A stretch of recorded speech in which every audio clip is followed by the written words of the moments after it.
Selamat malam Aumania.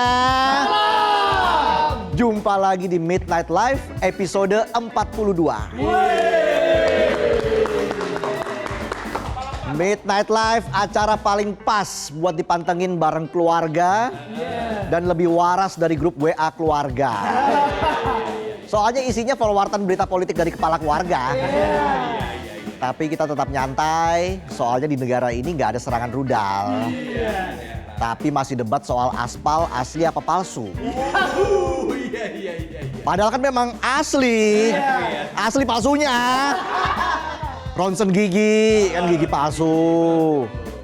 Gigi yang asli, copot, pasang gigi palsu.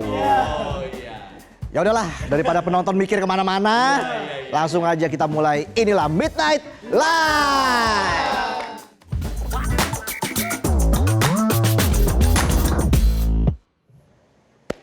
Iya, berita pertama malam ini saya buka dengan kisah negeri kepulauan.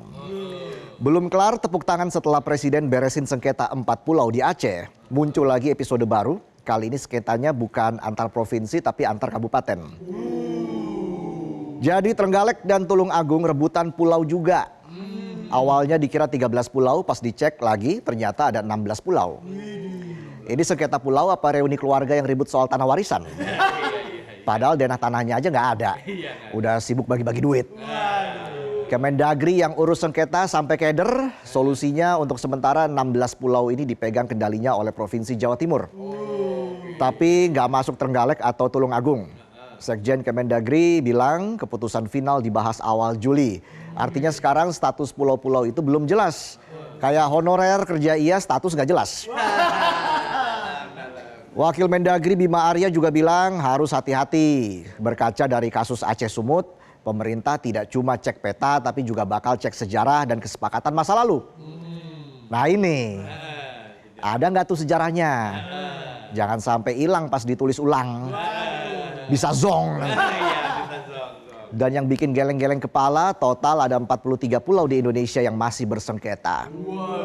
Dan paling banyak ada di Jawa Timur. Total ada 21 pulau. Tapi belum sempat selesai ribut soal rebutan, muncul lagi berita ada situs luar negeri yang jualan pulau-pulau Indonesia. Kayak jualan rumah online di marketplace Facebook, nggak ditulis harga, cuma ada tombol chat sekarang. Boleh nego, no Afgan no Rosah. Dilarang tega. Emang ya zaman sekarang apa-apa bisa dijual online, baju, gadget, cemilan, tuyul. Ada tuh tuyul di e-commerce. Mantan juga ada kalau mau. Dijual mantan posesif. Bukan donatur, sukanya ngatur. Ya dibohongin gak percaya.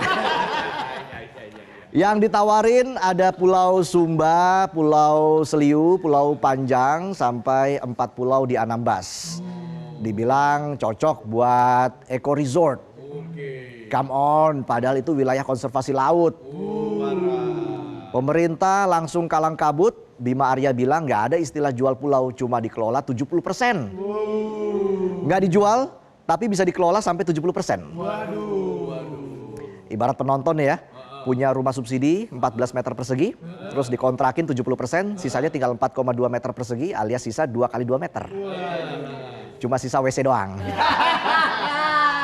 Nyaman kagak, bau iya. Pegel tuh me time di kloset. Ya me time di kloset. Me time tuh di kafe. Staycation. Duit gak masalah, yang penting murah. Iya gak penonton? Iya. Utang dulu bayar di warung ya. Kementerian Kelautan juga ikut bersuara, katanya nggak boleh jual pulau, mungkin itu cuma investasi kerjasama. Mungkin bakal dipasang pelang. Tulisannya pulau tidak dijual, cuma dikeruk aja sampai habis. Kalau nggak ketahuan. BP2D Kepri juga langsung turun ke lapangan, mungkin takut beneran bakal dipasangi pelang. Mengetahui 4 pulau itu di Anambas itu ya, zona konservasi, anggota DPR langsung naik tensi. Nggak jadi mimpi di kursi. Biasanya nggak semua, tapi banyak. Katanya tata kelola laut kita lemah, ya mungkin, tapi bisa jadi benar kalau pengawasannya masih lewat Zoom dan laporan PowerPoint. Jadi jangan heran kalau pulau bisa pindah tangan kayak kursi menteri kena reshuffle. Wah, gitu. Ingat, pulau itu bukan barang jualan tapi bagian dari kedaulatan. Dulu kita rebut kemerdekaan pakai darah. Jangan sampai sekarang pulau bisa hilang cuma karena negara nggak serius jaga. Kayak penonton, lembur terus kerja keras.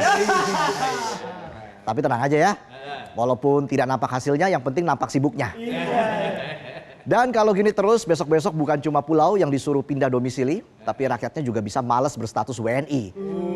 Bukan karena nggak cinta negeri sendiri, tapi jengah karena tingkah pejabat yang nggak tahu cara ngurus rumah sendiri. Kau yang gelap. Itulah berita pertama dari saya. Berita berikutnya bakal dibawain sama co-host utama saya ya, yang selalu setia, karena namanya memang Otong Setiabudi. Ada berita apa, Otong? Party. Ngomong dong. Party dong. Aduh, hello, Aumania, mana suaranya? Baca berita harus serius. Malam ini jelas, saya mau bawain berita soal party. Wih, mantap. Cuma kali ini partinya melanggar aturan. Dan banyak penyakitan. Jangan ditiru ya, Dek ya. Jadi dengerin saya nih. Once upon atime. Oh iya, maksud saya once upon time. Di puncak Bogor, Jawa Barat. Yang biasanya adem, sejuk, tiba-tiba panas. Bukan karena cuaca atau AC villa yang mati. Tapi karena ada mas-mas lagi party. Partinya bikin warga gerah. Karena ada kecurigaan adanya aktivitas LGBT. Dan langsung tuh lapor polisi tuh. Setelah ditelusuri dan dilakukan penggerebekan, ternyata benar. Di sana ada acara pesta gay. Acaranya dikemas pakai tema family gathering. Alias kumpul keluarga. Kumpul keluarga. Nah, tapi kan bingung ya, ini keluarga. Tapi mana ayah, mana bundanya ya? Kok isinya mas-mas semua? Ada. Isi pestanya jangan dibayangin. Jangan bayangin mereka pada main PS, main remi, atau bakar-bakar. Tapi isinya lomba nyanyi, nari, dan kontes berjuluk The Big Star. Big Star, gede tuh bintangnya. Kalau kecil, Little Star. Kalau banyak bintangnya, All Star. All Star kenakalan. Dalam penggerebekan di lokasi, polisi mengamankan 75 orang. Ada 74 pria dan 1 wanita. Usianya dari umur 21 tahun sampai setengah abad, alias 50 tahun. Nah, yang masih menjadi misteri, ada 1 wanita di lokasi pesta gay. Ngapain coba? Mau nyari jodoh? Lah, mas-mas aja nggak suka wanita. Atau mungkin dia panitia. Atau tamu kehormatan. Atau malah jadi bahan roastingan mas-mas. Kita tunggu aja penjelasan dari polisi ya. Jadi ini pestanya berbayar. 200.000 per orang. Daftarnya online. Datangnya pakai undangan. Tapi yang didapat cuma senang semalam. Tapi meradang seumur hidup. Karena because. Salah kali artinya. Setelah diperiksa, dari 75 orang yang diamankan ya, 30 orangnya reaktif HIV dan sipilis. Miris. Pestanya mahal, beritanya viral, virusnya nyebar. Waktu digerebek nih, polisi nggak nemu tuh adegan asusila. Cuma nemu 4 alat kontrasepsi yang belum dipakai. Dan 1 pedang. Pedang bro. Ini pesta apa audisi Power Ranger? Megazord. Alpha. Ranger hitam, Ranger merah. Udah, serius dikit lah. Till now, sampai sekarang penyelidikan masih jalan. 4 panitia sudah diperiksa, tapi belum ada tersangka yang ditetapkan ya. Ini bukan soal ranah pribadi, karena kita bisa saja berbeda. Tapi kalau perilakunya bertentangan dengan norma, apalagi membuat resah warga dan beresiko bagi masyarakat luas, jangan sampai urusan moral kalah cuma dengan kata privasi. Ngeri sedap nggak tuh? Ngeri nggak? Bikin merinding. Gimana berita saya, Bu Resa? Udah? Udah. Oke. Jadi gimana Otong? Perasaannya sudah sampai episode 42 ini Midnight Live. Happy merinding. Kenapa merinding? Saya lihat kemarin udah ada yang ngajakin foto ya? Iya. Itu hal-hal yang wajar ya. Masalah ngajakin fotonya foto KTP. Buat dipinjem-pinjol kayaknya. Tapi saya tolak. Jadi udah berapa kali monolog? Sampai sejauh ini? 3, 2? 3 ya. 3 ya. Besok 4. Minggu depan 5. Besok lagi 6. Iya, terus aja ya. Gimana perasaannya kemarin udah ada yang ngajak yang foto-foto ya? Happy ya, happy. Atau... Udah 40 episode ini baru 2 orang yang ngajak foto. Sementara Anda datang ke bandara aja udah ada yang ngeri juga Anda ya. Nanti akan dikirim kepala charger ada? Udah nggak di kepala. Kepala charger ya? Saya kan kepala keluarga. Buat ngecas HP. Iya boleh. Kepala charger. Boleh banget tuh. Ya udah Tong. Jadi pemirsa itulah tadi sajian pembuka kita malam ini ya. Mantap di itu. Midnight Live. Yoi. Tapi udah masuk episode 42 ini luar biasa ya. Yoi dong. Ada tambahan kita kan ada Jessica Wulandari. Jessica Wulandari akan hadir saat lagi di Ladies Night Yes. ya, segmen Ladies Night. Ingin tahu keseruannya seperti apa dan ada berita bombastis apa di segmen Ladies Night? Jadi kita jeda dulu ya. Jeda dulu. Tetaplah di Midnight Live.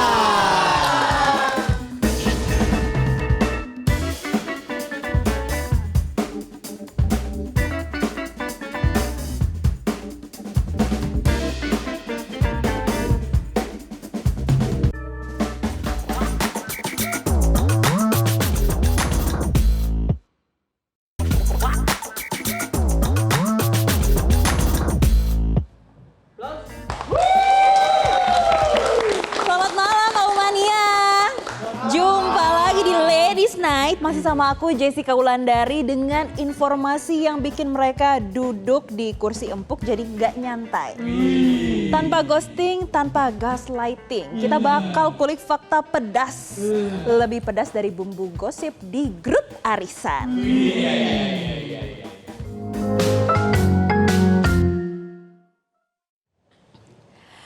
Aumania, para pengguna jalan dan pengguna hati yang gampang ditikung.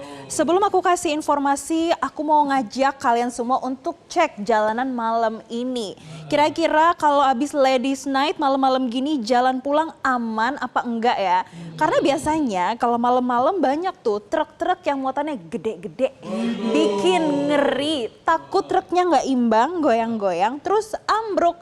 Jangan sampai lah ya. Yuk kita coba cek bareng-bareng ada berapa banyak truk yang berlebihan nih muatannya. Tapi kebetulan karena kita cek di CCTV ini nggak kelihatan ya. Ini kayak mana ini? Nggak kelihatan sama sekali ini truk besarnya seperti apa. Tapi pokoknya ini kira-kira gambaran untuk tol dalam kota saat ini. Kalau kita mau pulang ke arah Bekasi, arah Tanjung Priok bisa lah lewat sini. Nah pemirsa ngomong-ngomong soal truk gede yang muatannya mirip Bukit Teletubbies. Kalian pasti pernah dong lagi nyetir sambil nyanyi lagu galau, tiba-tiba di depan muncul truk odol. Bukan truk angkut pasta gigi, tapi truk overdimension, overload, alias kelebihan muatan dan ukuran. Kayak apa? Kayak mantan yang kelebihan janji tapi nggak pernah ditepati. Bahaya say. Terus pas ngeliat truk odol tuh kayak ketemu mantan di acara reuni. Gede muatan kenangannya, tinggi emosinya, goyang-goyang pendirian dan bikin deg-degan.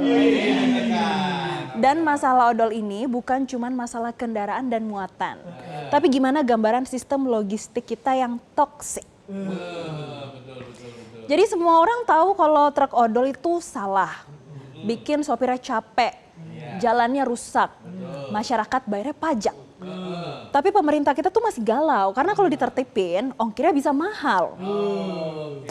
Terus pengusaha ekspedisi juga masih pura-pura nggak tahu demi hemat biaya operasional. Pengusaha bilang, kami kira muatannya udah sesuai standar. Iya, standar tipu-tipu. Kayak bos yang nyuruh lembur pakai alasan loyalitas. Padahal cuman soft spoken buat eksploitasi dibungkus motivasi.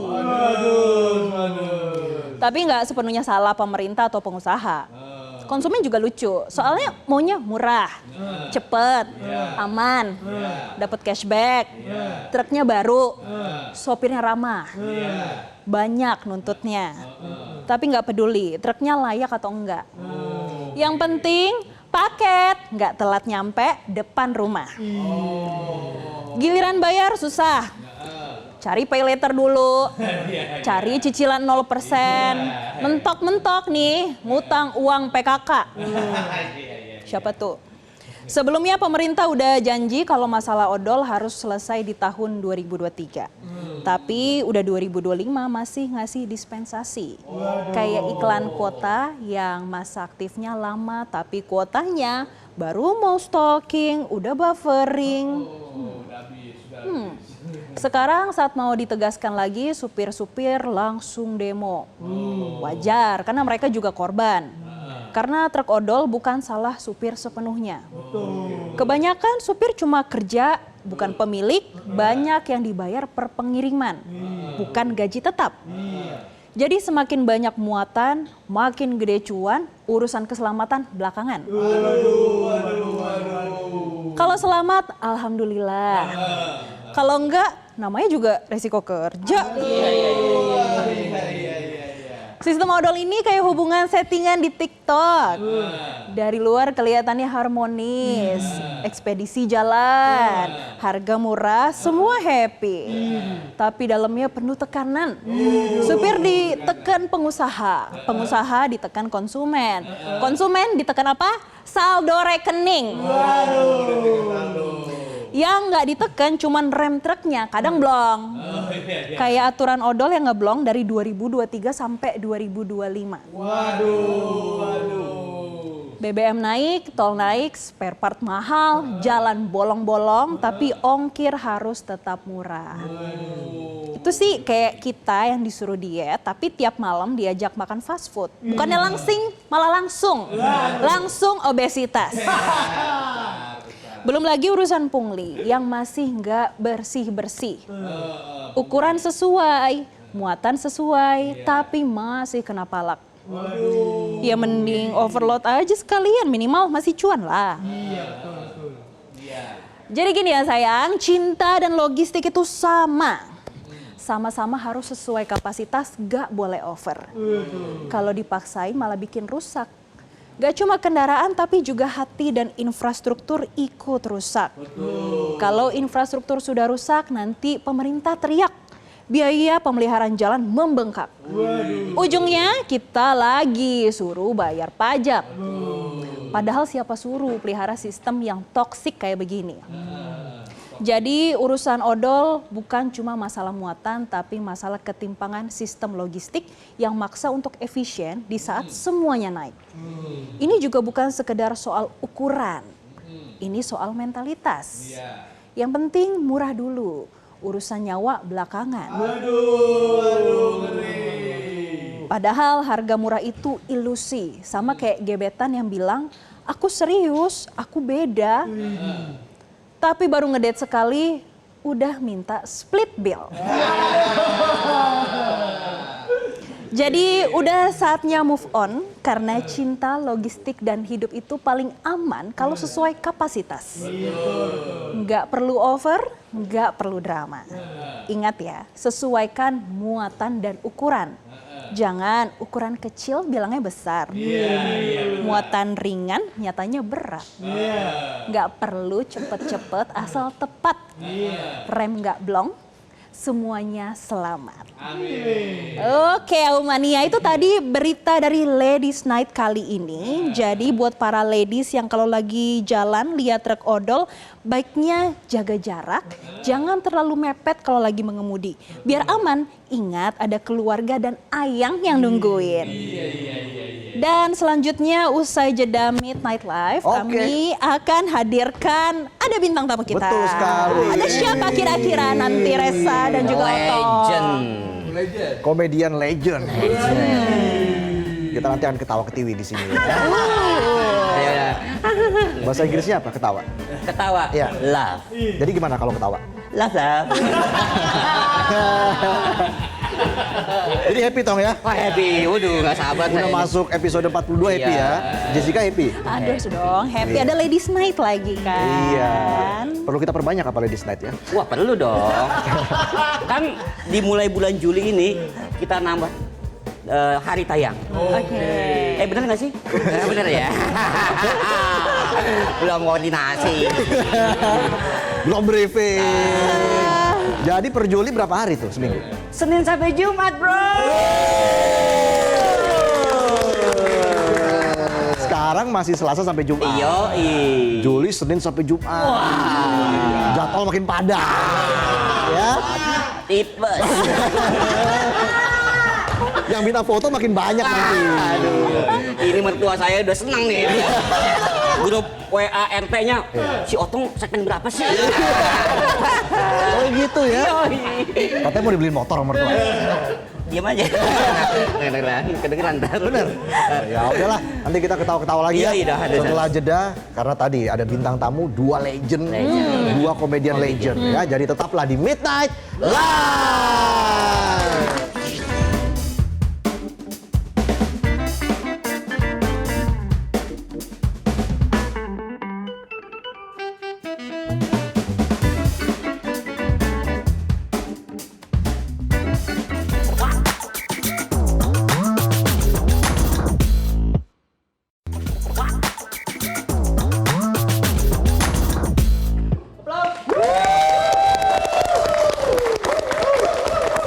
Kembali lagi di Midnight Live. Aumania, mana suaranya? Dan seperti janji kita tadi, kali ini kita kedatangan tamu spesial. Komedian legendaris. Komedian legendaris, ya satu Indonesia sudah tahu lah ini ya. Iyalah. Kita sambut yang pertama, Waketum Paski, Persatuan Seniman Komedi Indonesia. Kang Denny Chandra. Kang Denny, apa kabar Kang Denny? Alhamdulillah baik ya. Antrilah di Loket untuk beli tiket. Awas copet. Iya. Dia yang nyanyi, dia yang nadanya pals. tabrak lari, Tabrak lari. Ya. negeri Prancis, negeri passion. Legend ini. Lama-lama nyanyi terus sampai habis nih. Iya. Ngobrolnya kapan? Nah ini kan Waketum Paski. Iya. Ketum Paskinya mana ya? Ya, kalau ketum biasanya kan ngeliat-liat doang. Mantau-mantau aja Ketum Paski. Iya, Ya, jangan. nggak terlalu banyak. Lah, Oh datangnya sama Jessica. sebentar nih. Kok Jessica sama Pak Wongso? Jessica Wongso. Bukan. Saya pikir di Pak Wongso. Bukan. Ini Jessica, teman Iya. saya. Kita berdua habis dari Taman 24 jam. Iya. Nggak mau ngapain, sharing. Iya, begitu. Saya lihat nih Pak Jarwo makin lincah ya, Ya. makin fit. Ya. Apa rahasianya Pak Jarwo makin kesini kok makin awet tua tuh? Awet muda dong. Awet muda ya, awet muda. Awet tua apa bener Pak? Jadi orang ketika tua itu dia udah nggak tua lagi. Kalau awet muda kan Bapak nggak mungkin. Bener awet tua. Iya, bener. Iya. Iya. Iya, nama rahasia saya nggak akan bocorkan. Rahasia. Iyalah. Kalau saya bocorin nggak rahasia dong. Cocok nggak, ya. sayang ya. Ya sayang. Lagian Jessica syuting bawa kakek. Nggak, ini- Sejawat ya. Sebentar. pesen lagu apa? Bukan. Jangan, Pak. Jangan. Ya, Ini kirain saya night bunyi. live. Oh, Kang, ini live, Kang. Karaoke. Takut Jadi KPI, Kang. jadi ingat masa lalu. Aduh. Yang di daerah mana Pak Jarwo biasanya? Ah. Udah kita bahas yang lain lah. Yang lain ya. Iya, masa Memang ini- cocok ya ketum sama waketum ya. Iya. Cocok sama-sama. Iya gitulah ya. Sama-sama doyan. Doyan duren. Kenapa Pak Jarwo dulu Ini kita milih? nggak duduk apa ini? Iya, iya. Ya udah kita berikan tepuk tangan untuk Pak Jarwo dan Kang Denny. Silakan duduk, Kang Denny. Ya, Pak makasih. Jarwo. Otong mau kemana, Otong? Tong Saya- kemana, Tong? Saya kan mau nyewa karaoke dulu. Eh, Karaoke keluarga. oh. Saya izin pamit dulu nih. Ya, ya, ya. Padahal mertuanya nonton tuh. Iya betul. Iya. Jadi Pak jadi tahu deh mertuanya. Aduh. Apa kabar, Kang Denny? Pak Alhamdulillah. Jarwo? Alhamdulillah, sehat. Sehat ya. Alhamdulillah. Tadi pertanyaan saya itu, Pak Jarwo, Apa tuh? sebagai Ketua Umum PASKI ya, Ya. kenapa waktu itu waktu pemilihan nunjuk Kang Denny sebagai waketum? Ya, karena saya itu nggak pinter berbicara di depan publik, maka saya tunjuk beliau.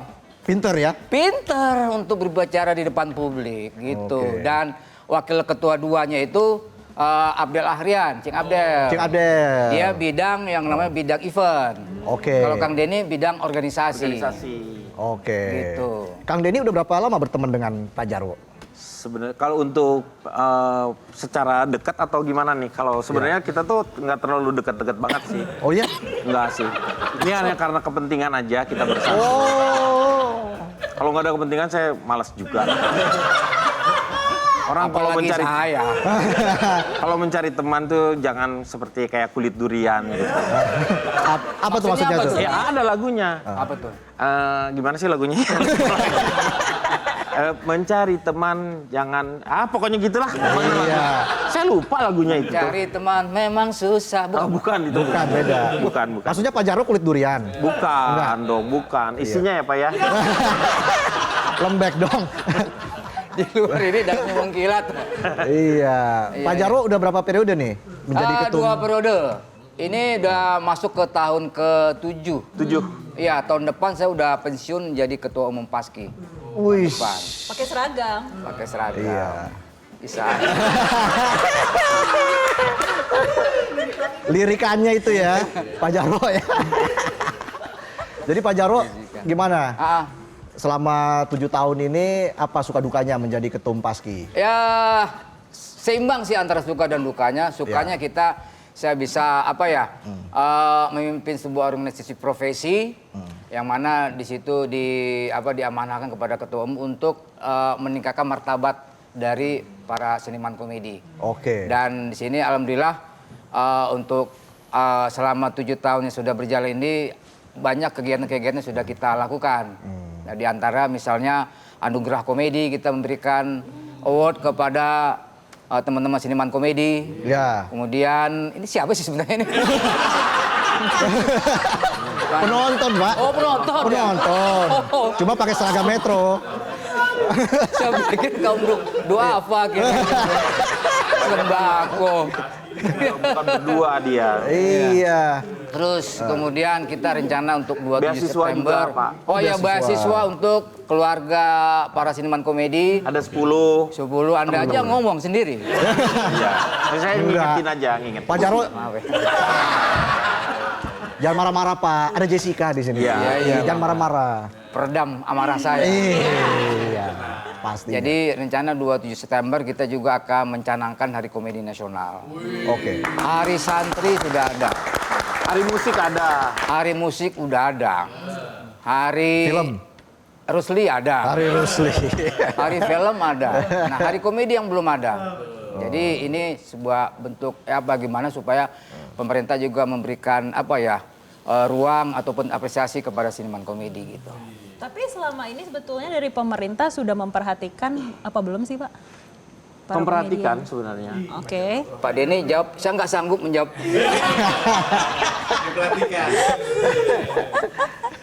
Pak, jawabnya jangan pakai emosi dong. Iya.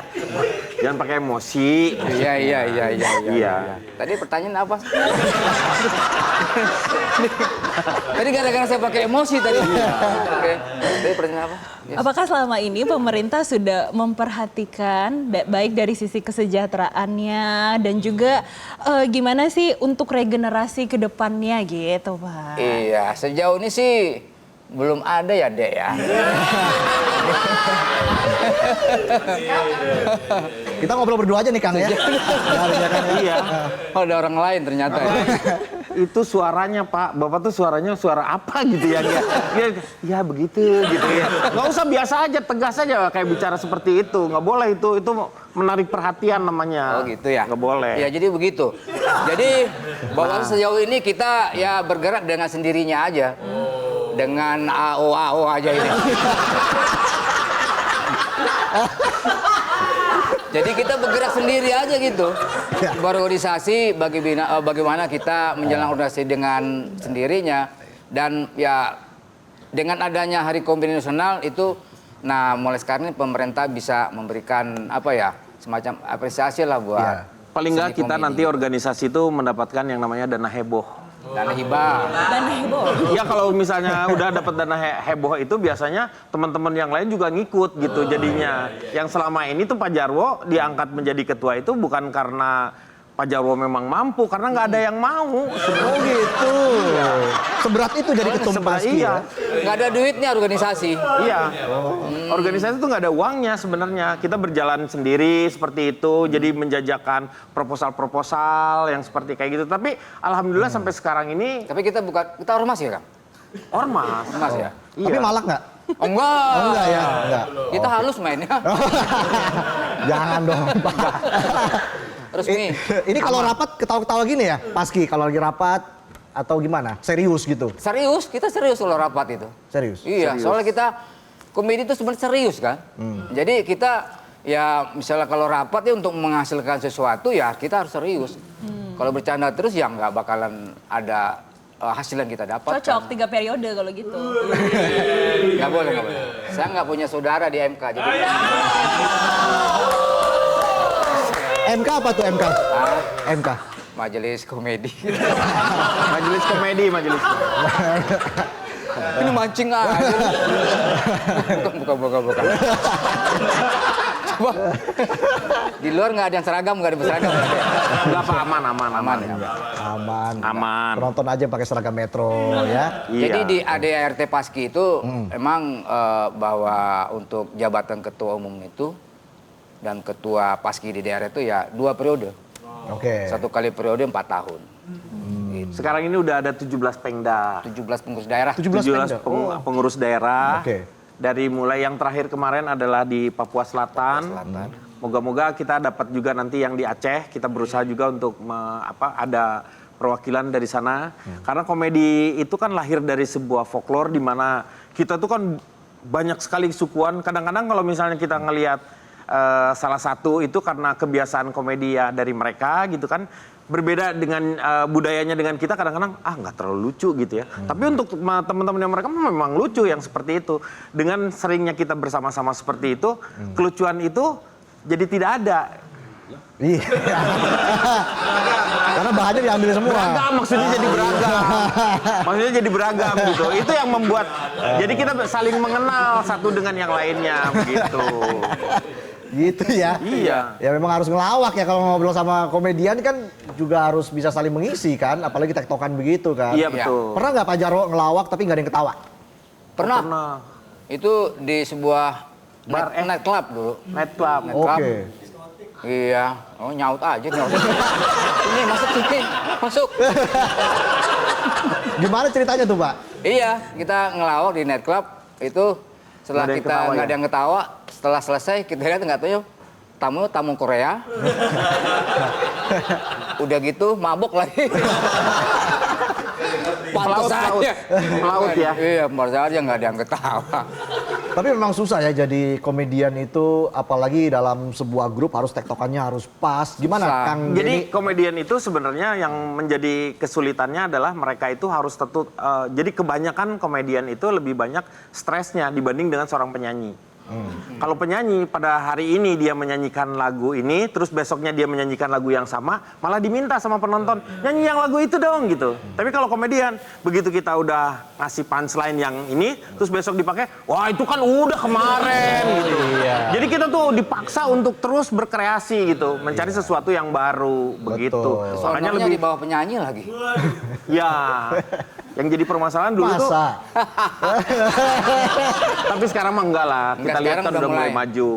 Jadi dulu mulai. tuh komedi itu hanya sebagai ini aja, apa sisipan untuk kalau orang misalnya untuk nge-break itu biasanya udah pakai komedian gitu. Jadi bukan menjadi sebuah menu utama. Oke. Nah sekarang ini masih udah bisa menjadi komedi utama. Makanya ada beberapa acara lawak gitu. Justru sisipannya penyanyi yang seperti itu. Itu yang mengangkat harkat derajat markobar martabat. Iya. Apa-apa. Emang juga udah nggak ada kali markobar, udah nggak ada. Nggak tahu saya, Pak. Saya nggak tahu bener, Pak Jarwo. Masa wapres jualan markobar? Kan sibuk ngurus ini dong, Udah Pak. kan usaha namanya. Iya. Oke, lanjut. Pak Jarwo, dibandingkan dengan zaman dulu dan zaman sekarang, ada nggak perbedaan yang sangat signifikan begitu ya di dunia komedi di Indonesia? Kalau untuk seniman komedi yang dulu, sekarang udah pada tua.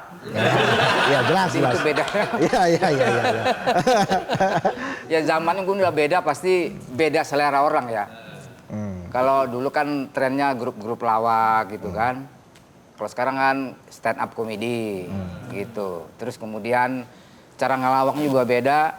Kalau anak-anak komika stand up itu menyampaikan keresahan diri dia gitu kan. Kalau grup lawak itu lebih Indonesia, lebih ciri Indonesia ya Kang Denny ya. Di situ dalam grup lawak itu bisa yang namanya ada dari suku Padang misalnya, kemudian ada suku Jawa, Sunda, kemudian ada jadi etnis China-nya di situ juga ada, bisa guyup gitu. Dan itu gotong royong. Dalam membahas materi juga gotong royong juga. Nah itu mencerminkan bagaimana kita ini punya banyak berbagai suku, itu bisa menjadi satu walaupun berbeda. Gitu. Setuju Kang Denny ya? Setuju dong dengan pernyataan. Dari tadi saya ngomong baru kali ini sih ditepukin tangan ini. Udah sering dong pastinya. Oh iya betul. Bang Komeng apa kabar Pak Jarwo? Uhuy. Sibuk dia. Sibuk ya? Ngurusin bidang perhubungan, pertanian, pupuk. Kalau bukan urusan dia tuh. Mau nggak mau dia ya itu sebuah pengalaman baru lah buat dia. Iya. Ada bidang-bidang lain yang mungkin dia bisa pahami gitu. Oke. Kangen nggak tampil bareng lagi? Ya kangen sih. Tapi ya gimana lagi? Nggak ada yang nanggapinnya, ngapain ya? Dengan efisiensi ini kerasa banget kalau buat pelawak sih. Oke. Ya iyalah. Ya. Begitu kalau apa-apa juga kalau misalnya instansi atau seperti apa kayak untuk MC gitu misalnya harusnya bisa dari kita-kita gitu kan. Yang dari ini ada yang bisa nge-MC nggak? Udah pakai yang ini aja karena efisiensi itu. Iya. Akhirnya dapur-dapur kita juga yang terkena gitu. Moga-moga sih sekarang sih udah mulai katanya sih kerannya untuk efisiensi udah Dibuka pelan-pelan. Sudah dibuka pelan-pelan. Iya. Makanya saya lihat, Evi udah kesensi nih kayaknya. Berarti dia bisa belanja nih, gitu. Itu di Senayan, Iya. Kang Denny. Ya, nanti kita akan bahas lagi strategi atau rencana besar apa untuk Paski ke depan ya. Tapi kita harus jeda dulu, tetaplah di Midnight Live.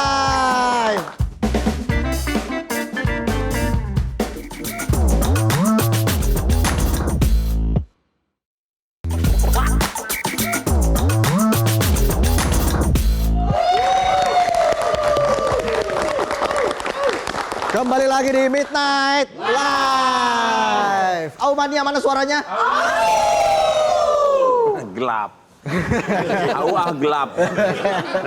Pak Jarwo nggak tertarik terjun ke dunia politik kayak Bang Komeng misalnya? Pernah beberapa pihak mengajak gitu, tapi saya nggak. Itu bukan zona nyaman saya kayak di situ. Saya lebih nyaman di dunia komedi. Oke. Tapi kalau bayarannya pas? Enggak juga. Oh, enggak juga ya? Mungkin nanti 2029 ya kali ya. Sekarang enggak. Saya lebih nyaman di dunia komedi aja. Oke. Sebagai ketum apa strategi besar untuk Paski ke depan? Karena kan tadi kontribusinya juga banyak ya, ada beasiswa dan Ya. sebagainya. Ya banyak hal yang harus kita lakukan ya, bagaimana supaya seniman komedi itu bisa terlihat lebih sejahtera. Kemudian seni komedi itu betul-betul dihargai seperti bidang-bidang yang lainnya. Iya. Ya di antara banyak terobosan-terobosan yang kita lakukan, nggak hanya kerja saya sendiri itu, tapi kerja tim. Nah makanya saya ngajak Kang Denny sebagai wakil ketua sama Cing Abdel. Kemudian ada sekjennya Mang Yaser, Fikri. Di situ kita dengan pengurus yang lain kita selalu meeting berkala bagaimana kita mencari semacam solusi ataupun terobosan untuk bagaimana Paski itu bisa lebih dikenal lagi lah gitu di Indonesia gitu. Alhamdulillah sekarang Paski udah mulai dikenal sebagai Paski Braka. Jadi bagaimana? Beda. Oh ya bukan Beda. Ini kan sebagai Kalau pas Persatuan Seniman Komedi. itu Persatuan biasanya Seniman. perempuan, Pak. apa? Karena Paski kalau pakai bra itu berarti Paski itu Beda. perempuan, Pak. Oke, Kang Denny, lanjut lagi. Ya. Itu aja lah pokoknya kita pikirkan bersama-sama dengan pembina juga. Kita pembina kita Pak Agung Gumelar. Oke. Kemudian ada Pak Tarsan, ada Pak Indro Warkop, ada Pak Miing, ada Pak Herman. Pak Herman Suparno, itu Pak pembina Rahmat. kita. Pak Rahmat Gobel sebagai penasihat kita, Prof Dailami Firdaus penasihat kita. Jadi Eko Patrio juga di situ memberikan sumbangsi bagaimana seniman komedi atau seni komedi itu bisa lebih dihargai gitu. Apa susahnya Kang Denny mengumpulkan komedian satu Indonesia agar bisa kompak? Ini Sebenarnya- Paski, kita bersama-sama bergerak maju ke depan. Yang sulitnya adalah cara berpikir. Karena ketika mereka bergabung dengan Paski itu kadang-kadang yang mereka pikirkan adalah ini ada job nggak nih? Karena Paski itu bukan untuk cari job, tetapi bagaimana kita mengangkat yang namanya menambah skill seperti apa, menambah pengetahuan-pengetahuannya seperti apa. Karena mereka harus tahu kondisi-kondisi saat ini seperti apa supaya nanti kalau dia berbicara di atas itu nyambung dengan yang lainnya. Karena kebanyakan yang kita akan hadapi itu adalah orang-orang yang heterogen dari berbagai kalangan, itu yang menjadi permasalahannya. Makanya itu yang harus kita tekankan kepada mereka bahwa kita harus tetap maksudnya itu membaca lah seperti itu. Tetap update ya. Terus harus update.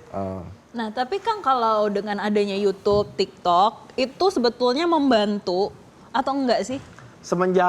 Sebenarnya ketika Dede udah ngasih tahu ke saya, Siapa Kang? Dede YouTube.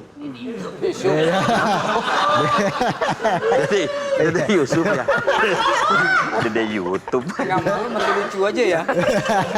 Sebenarnya justru kita harus akrab juga dengan seperti itu karena itu bisa menjadi satu etalase sebenarnya. Makanya di beberapa teman-teman juga kan tetap ada yang berkreasinya sendiri. Kayak Abdel juga dia punya channel sendiri seperti itu. Nah, itu tuh harus dibangun. Kitanya sendiri juga punya channel juga untuk Paskinya sebagai sosialisasi untuk sebenarnya sama teman-teman yang lainnya juga. Karena itu di situ tuh memang kalau dilihat memang untuk mencari si nafkahnya itu sendiri sih sebenarnya agak tergantung mereka mengangkat, tetapi yang paling tidak adalah kreativitasnya mereka terus berjalan seperti itu. Tapi dengan adanya media sosial makin kelihatan dong sebetulnya potensi anak Indonesia tuh sebanyak itu atau gimana Kang? Gini, kalau misalnya yang terjadi itu kebanyakan kalau yang sekarang kita lihat juga di media sosial yang paling banyak diminati itu adalah justru hal-hal yang lebih banyak ke komedinya. Dan itu yang muncul itu adalah mereka-mereka yang bukan dari pelawak kadang-kadang. Mereka juga punya selera untuk ngelawak. Tetapi yang jadi masalah adalah konsistensinya mereka. Makanya kebanyakan yang viral hanya sebentar, setelah itu 1 bulan, 2 bulan hilang aja. Karena dia tidak belajar bagaimana memaintain yang namanya apa yang sudah ada di dalam dirinya itu. Jadi Pak Jaro Paski- juga ini ya, pastinya juga memantau media sosial dan sebagainya. Gimana tuh Pak Jaro melihat perkembangan media Ya, sosial? Saya juga aktif di media sosial. Ya. Saya sebelumnya punya YouTube juga ada. Cuman dihack orang. Iya benar, dihack. Dihack. Dia. Iya. Udah berapa tuh? Udah berapa ya waktu itu Pak ya? Udah 360.000 ininya subscribersnya. Udah saya nggak mau lagi udah ikutan gitu. Terus ada di TikTok juga saya ikutan. Jadi kita bagaimana tetap ikut perkembangan zaman gitu supaya kita tetap eksis dalam dunia hiburan. Kotoran ayam maksudnya. Hah? Tapi TikTok apa? Beda. Bukan, Beda. Beda Pak, beda. Iya karena Jessica Gitu. Pernah ngeliat TikTok nggak? Jadi Iya. kita juga mengajak teman-teman juga yang ada di Paski, anggota Paski, yuk kita aktif dalam dunia media sosial juga begitu. Jadi nggak dulu, kalau dulu kan ngelawaknya secara manual aja, panggung-panggung ke panggung, kemudian Iya. televisi. Tapi ini ada loh yang namanya industri digital, nah itu harus kita manfaatkan dengan baik gitu. Jadi manfaatkan dengan baik dengan mengisi hal-hal yang positif sesuai dengan bidang yang kita geluti. Jangan judol, jangan pinjol. Nah, itu hindari itu ya. Yang ingat tuh jangan ya. Ya. Hindari penonton. Yang Ya. susahnya adalah ketika kita sekarang ini dengan adanya medsos itu, jadi beberapa tampilan yang biasanya kalau kita tuh grup lawak gitu ya, udah punya kreatif yang ini dipanggungkan di sini tuh kan ada yang ngambil juga tuh mereka. Di itu terus disebar lagi, diambil terus dinaikin lagi gitu. Berarti ya si model lawakan ini udah nggak bisa dipakai lagi karena udah ditonton oleh banyak orang Iya, juga. Kalau dulu iya. tuh enggak, waktu zaman dulu tuh. Jadi kadang-kadang main di tempat ini Iya. bisa dimainkan juga di tempat yang lain. Kalau sekarang enggak, makanya kita harus terus menggali Betul. yang namanya juga kita harus kreatif. Jadi kalau kita kere ya kita harus aktif. Iya, Iya betul. Kalau kita kere kita nggak aktif, makin kere kita. Betul. Makanya kere aktif harus gitu. Ada juga udah kere masih males ya, pasif. Ya nggak boleh tuh penonton ya. Gitu. Nah, Pak Jarwo, Jessica juga ya. Kalau kita bicara soal komedian kan komedian yang membuat masyarakat tertawa, bahagia. Tapi untuk menjamin komedian itu bisa hidup berbahagia juga, hidup bahagia, hidup senang itu gimana Pak Jarwo saat ini?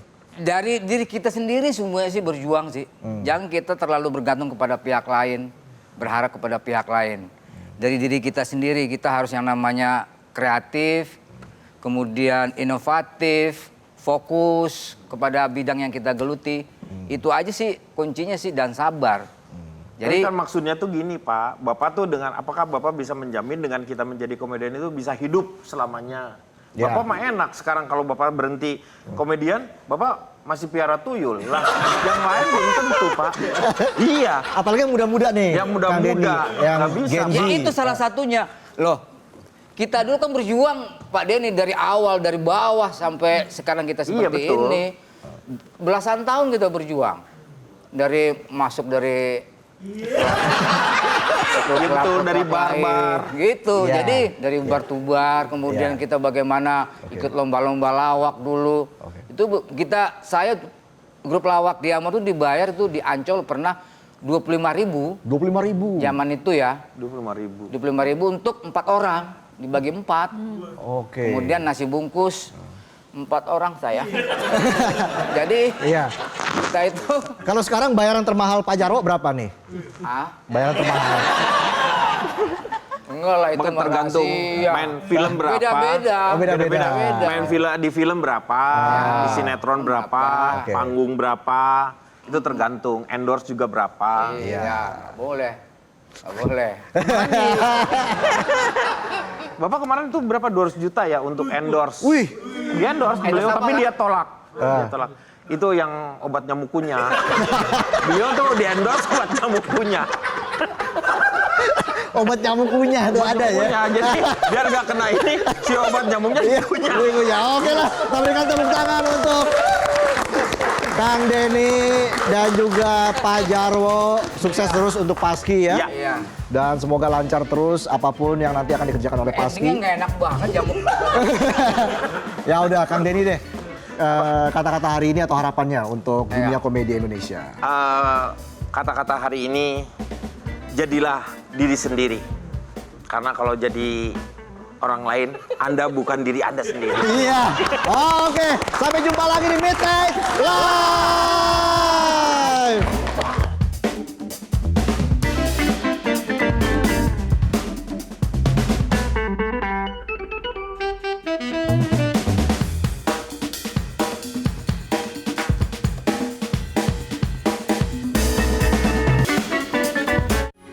Metro TV